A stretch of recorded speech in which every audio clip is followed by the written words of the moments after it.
Yes. I had some recordings that I put on my drive last night about some multicultural experiences that I've had living with different persons. When I was 18 to about 25 years old, I moved 55 times, five different countries and 16 different cities. And you'd be surprised how life experience will teach you things that you don't learn in school. You know, I've been to Sweden, exchange student in Denmark, tried to travel to Norway when I was turning 18. Yes. Snuck into various nations, had been a missionary to Albania, had done a whole lot of things where you said I was crazy, but I just have a lot more life experience than you do. Yeah. Now, I could realize that the 2 to 3 thousand emails I was sending a day wasn't doing it. Nobody is going to enforce the actual laws of the United States. And those 18 to 25, the maturing years where I left home when I was, I think I was 17. Yeah. And then I lived in Denmark my senior year of high school. Yes. And then I turned 18 the summer. See, I lived at Ramnes Herrgård. It was kind of the Prince of Sweden's summer home before an insurance, or really a professional CEO of some sort. Yes. I never got involved in his personal life. I just went there to do the work. Yes. But after I lived there, then I moved to my grandmother's and I was very involved with my father, Paul Douglas Budnick. Yes. We did, well, we kind of drank a lot and we smoked a lot of marijuana. Something we did. And then I moved back and forth from Spokane, and then I moved different places, and then I went back to Denmark, and then I went back to Spokane, and then I moved a lot. And in each and every time I moved, I got a job someplace else. I worked as a dishwasher, yeah, a waiter, worked at a nursery, yes, yes, yes, worked in landscaping, worked in construction. I mean, I really. Now, for the idiot fucks right now, I did a lot while my adult male brain was maturing. Yes.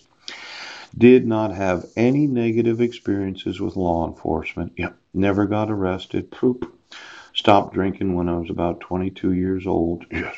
I stopped smoking pot when I was about 22 and a half years old. Pew. Did not smoke marijuana for over 20 years. There is nothing wrong with my brain. It's a fully matured male mind that has no mental illness or mental defect. Oh. Now, for a lot of you that seem to think that all of us have to have some sort of mental illness, yes, for not knowing where we're at on certain days and times.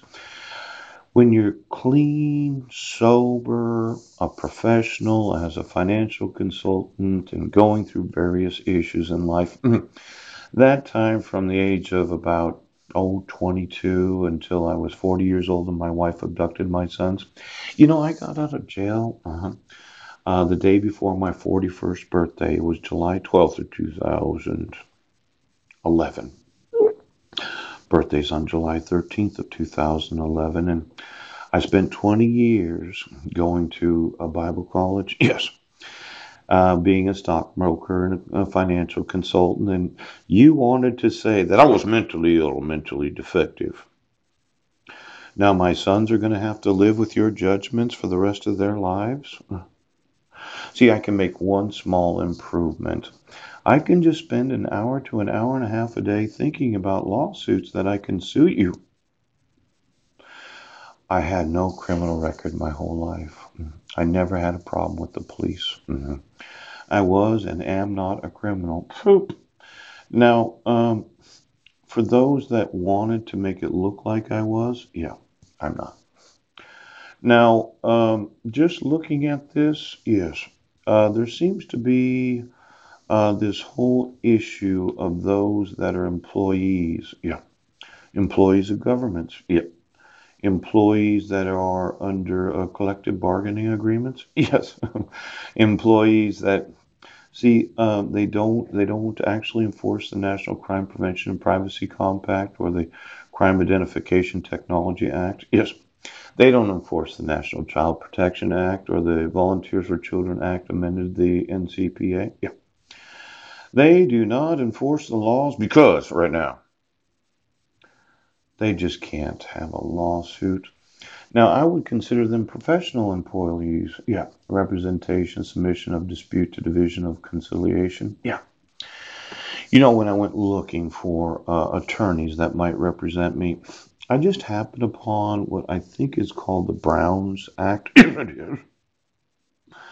See, there's non-professional employees by a professional employee organization consisting of these professional employees.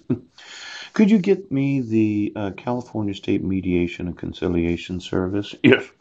And then all the mediation and conciliation services of every government employee right now.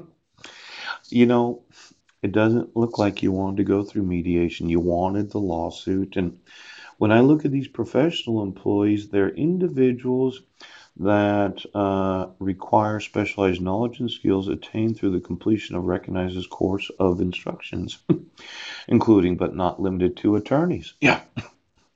These attorneys have to go to ABA recognized bar schools. They have to graduate from an ABA recognized law school. Yeah. They have to belong to a bar association. Yes. And then I found out they belong to numerous other associations because of the specialization of their practice. Construction attorneys. Then there's some physicians, registered nurses, engineers, architects, teachers. Oh, teachers in school districts. See, I put a little lawsuit right here. Yeah. I'm going to sue right now. I will sue every teacher in every school district of the United States of America that has any knowledge of this fraud. When I said I wanted you to give me my sons, you decided that you were going to cover this up. Now, every one of these teachers are known as professional employees. I would say that most of the mandatory reporters are known as professional employees. And many of them, their employment is what's known as a collective bargaining agreement, right? See, I put it in blue. The professional employees. Now, you wanted to say that I was delusional for knowing I wasn't in Brendan, Washington. You wanted to say I was delusional for knowing the birth dates of my own sons and that they're in the wrong grades. Yes. You want to say that I'm delusional that these mental health evaluations right now are not going to affect their future for the rest of their lives. Because you wanted to say that I was in cities that I was not in. And then all of these individuals